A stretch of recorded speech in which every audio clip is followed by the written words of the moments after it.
La vie professionnelle est-elle antinomique à la vie tout court? Est-ce que quand on travaille, quand on est à fond dans son volet professionnel, on perd sa féminité? Est-ce que féminité rime toujours avec qualité et top niveau, top level, comme on dit? Mesdames et messieurs, autant de questions. Et nous allons essayer vraiment d'aborder tous les contours en près de 25 minutes avec notre invitée. Vous la connaissez depuis bien des semaines maintenant avec nous, Eunice Tellero, puisque c'est d'elle qu'il s'agit, va nous parler un peu de tout ce qui rythme et tout ce qui tourne autour de ce sujet. Bonjour à vous, Eunice Tellero. Bonjour Marco. Merci bonjour de revenir encore une fois sur notre plateau. Alors, tout de suite, on va essayer de mettre le pied dans le plat, hein, façon de parler. Comment concilier vie professionnelle et vie de maman? C'est une question vieille de plusieurs siècles. Ben, concilier sa vie professionnelle et sa vie de maman, c'est un challenge qui est vraiment d'actualité. Parce qu'avant, les jeunes filles n'allaient pas à l'école. On n'est plus à cette époque-là où la jeune fille... le projet parfait pour elle, c'était de trouver un mari et puis de s'occuper de ses enfants, de son champ. Aujourd'hui, avec le taux de scolarisation des filles qui augmente de plus en plus, les femmes sont de plus en plus instruites et puis accèdent à des postes qui sont parfois élevés. Et donc, il n'est pas évident de pouvoir concilier cette vie professionnelle avec cette vie de famille. Comment le faire concrètement?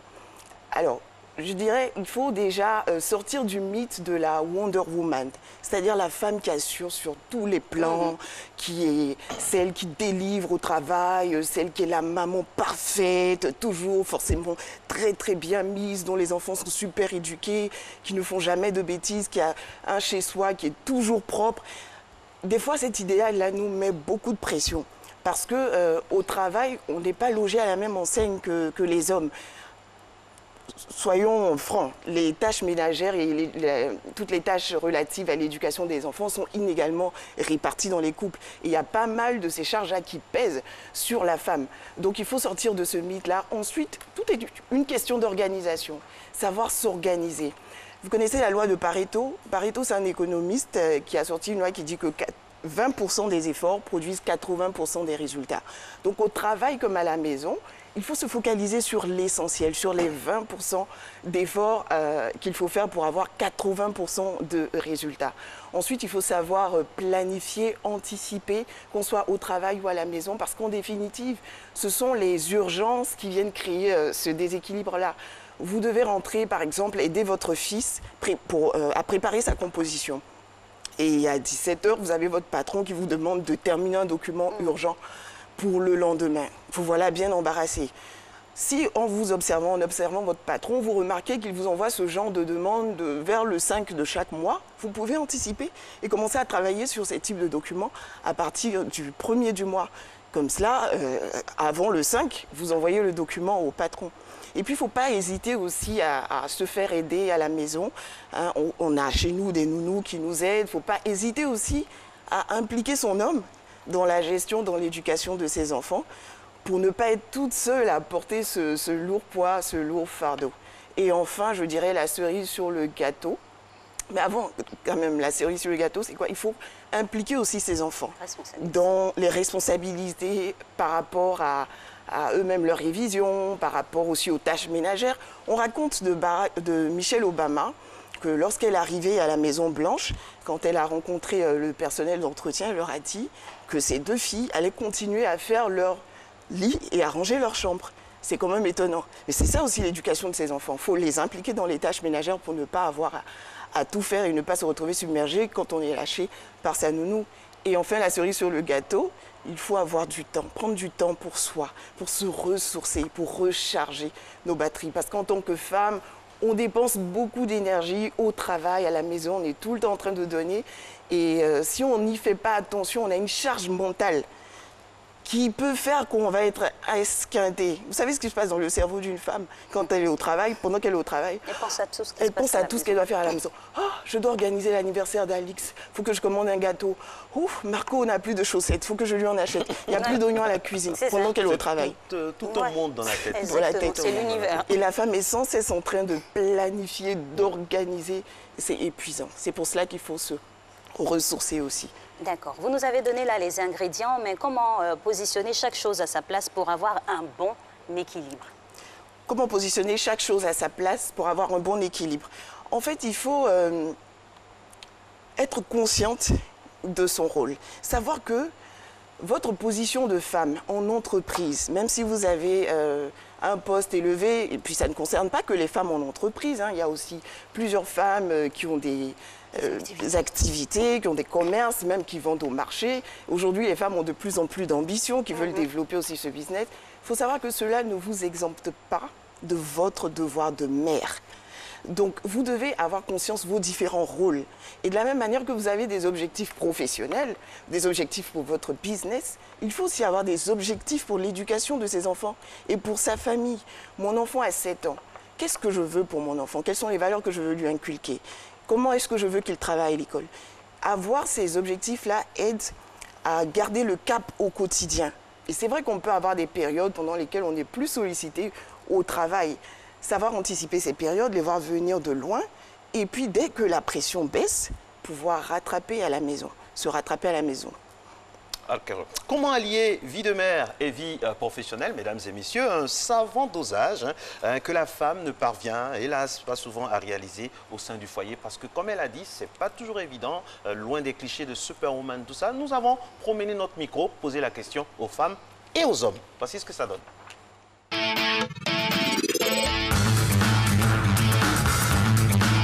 J'admets qu'il n'est pas facile de concilier vie de famille et puis vie professionnelle. Parce que déjà, des deux côtés, il y a toujours des occupations, au fait. Il faut s'organiser. Et s'organiser le plus simplement possible, au fait. C'est qu'il faut mettre en priorité, il faut le mettre en priorité. Et déjà, le week-end, moi, ce que je fais, c'est que j'apprête tout ce que je dois apprêter pour la semaine qui va suivre.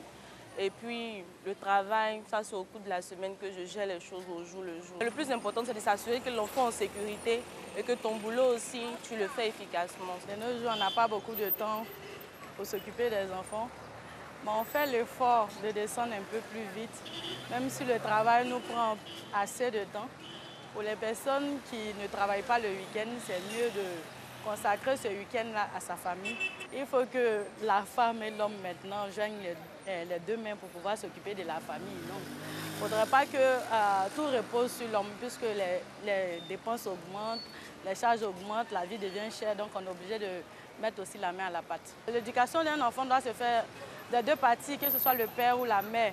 C'est vrai que la mère porte plus de charges que le père, mais il faut que le père puisse combler le vide quand la mère n'est pas là, tu vois. Il faut une organisation entre les deux pour pouvoir assurer l'avenir des enfants. Dans la vie d'un couple, la femme est à la base de tout ce qui est stabilité, tout ce qui est harmonie. Donc pour ça, quand elle est disponible, je crois que le foyer va bien.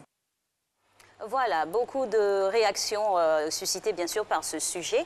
Eunice Tellereau, la question que j'ai envie de vous poser, c'est de savoir comment prioriser les sollicitations. Parce qu'une femme, elle est sollicitée de partout. Comment prioriser les sollicitations, bien sûr, pour ne pas frustrer les uns les autres? C'est une excellente question. Parce qu'une femme, elle est sollicitée de partout, effectivement. Comment prioriser? Il faut avoir les bonnes priorités. Et dans l'échelle des priorités, il y a, moi je suis croyante, Dieu d'abord. C'est Dieu d'abord. Et quand je parle de Dieu, c'est la relation personnelle qu'on peut entretenir avec lui. Après, quand on est marié, il y a le mari. Et le mari, peut-être que ça va vous choquer, mais le mari passe avant les enfants. Ah oui, non, ça ne choque pas parce que les locataires, là, ils vont partir après. Exactement, Voilà. exactement.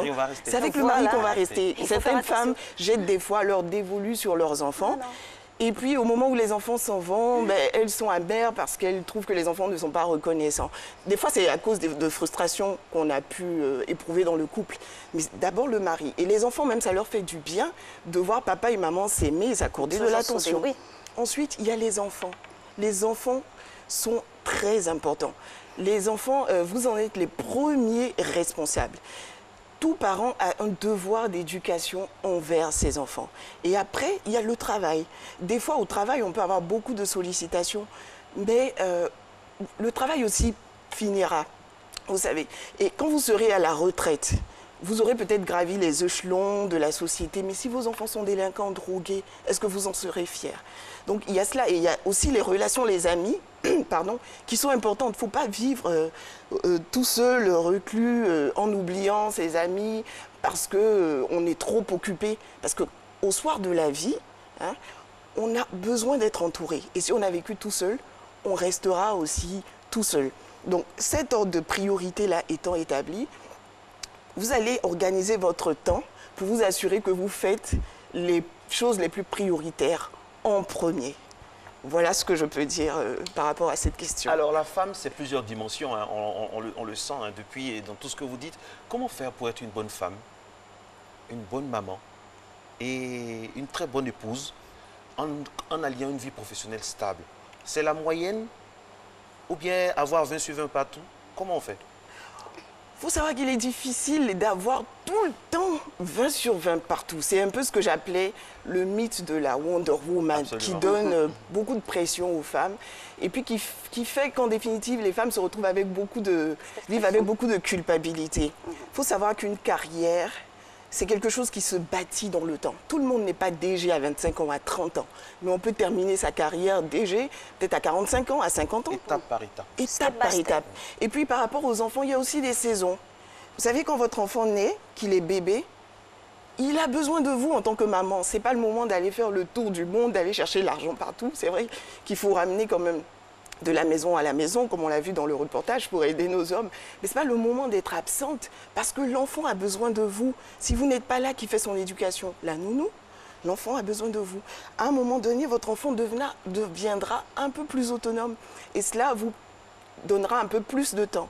Donc, il faut savoir que la carrière se bâtit dans le temps. Il y a des périodes, il y a des cycles dans la vie.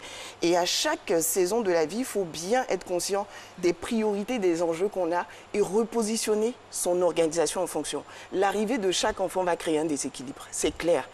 Déjà, quand vous êtes enceinte, vous êtes fatigué, vous avez sommeil, vous avez envie de vomir, vous êtes au travail avec vos collègues hommes qui ne savent pas ce qui se passe à l'intérieur de vous, hein, et votre patron qui n'est pas forcément conscient de cela. Vous le vivez. Quand vous accouchez, vous passez des nuits blanches. Des fois, vous vous réveillez 4 fois, 5 fois dans la nuit et le lendemain, vous êtes au travail. Et votre patron ne le sait pas forcément.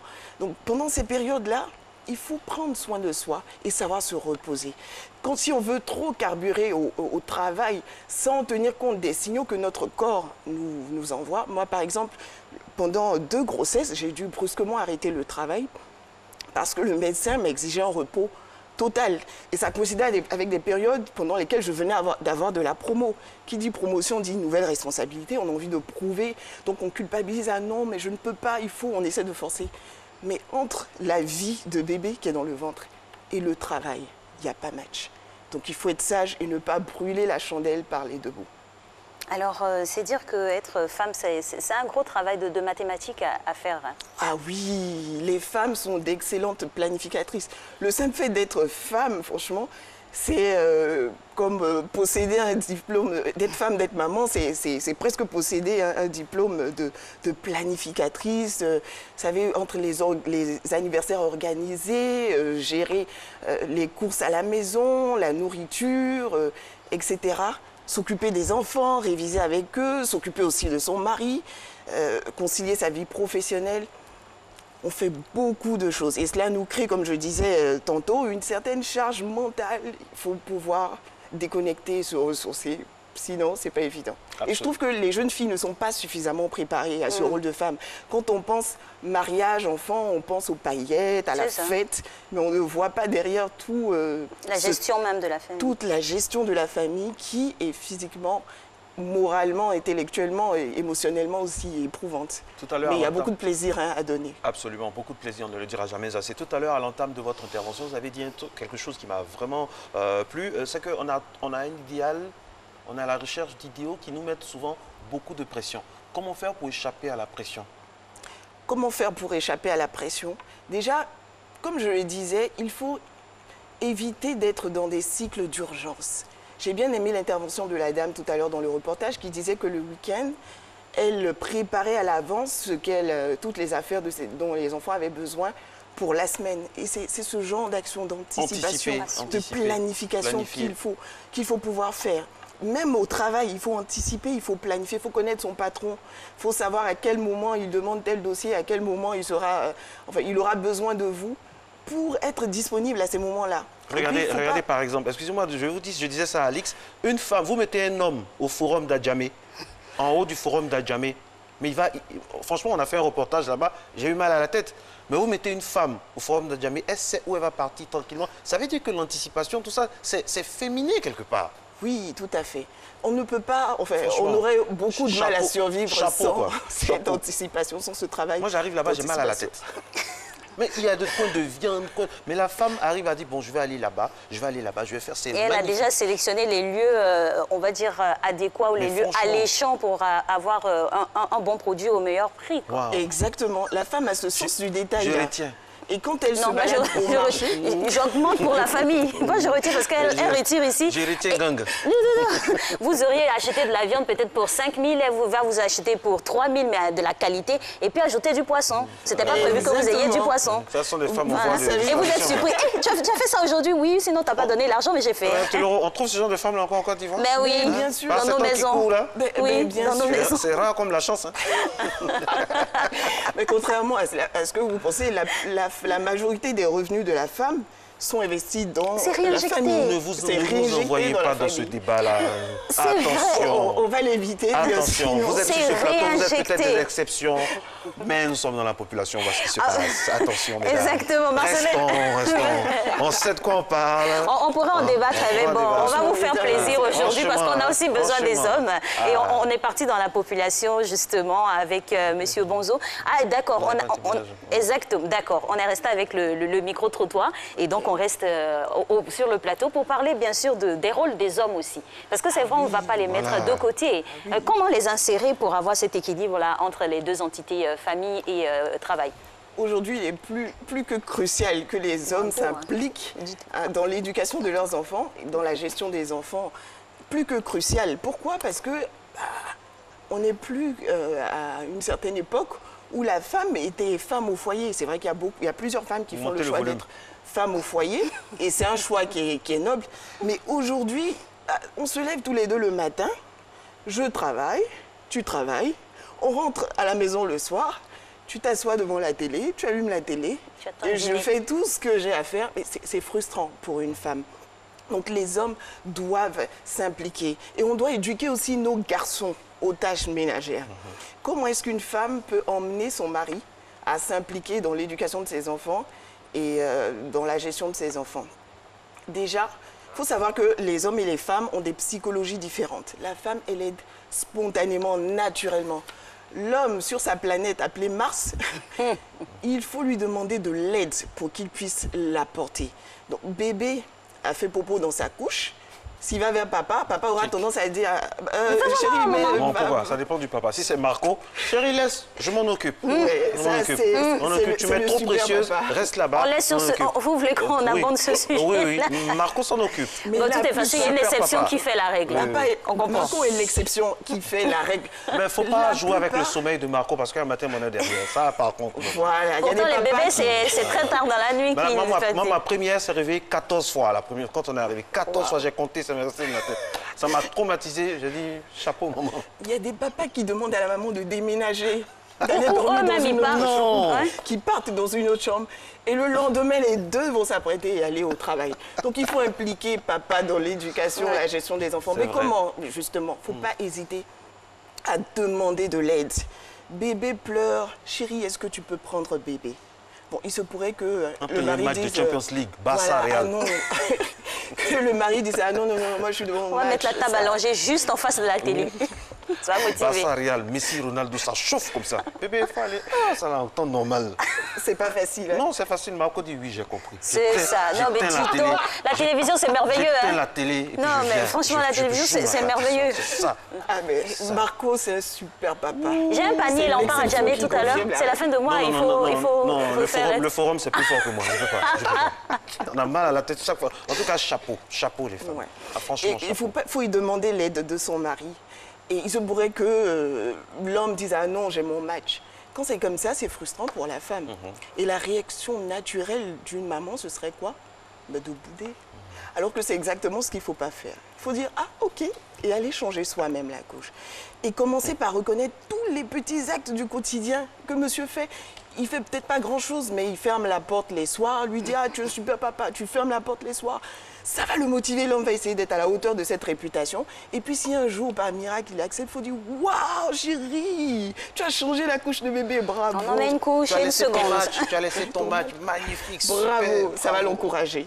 En tout cas, l'équilibre de la famille, bien sûr, cela revient aux deux parents, généralement, mais on se retrouve des fois dans des cas de monoparentalité. Mais il faut savoir, avec les ingrédients donnés ici par notre expert, faire la part des choses et puis ne pas se bassiner avec une pression inutile à vouloir devenir des superwoman. Soyons juste des femmes et des mamans aimantes.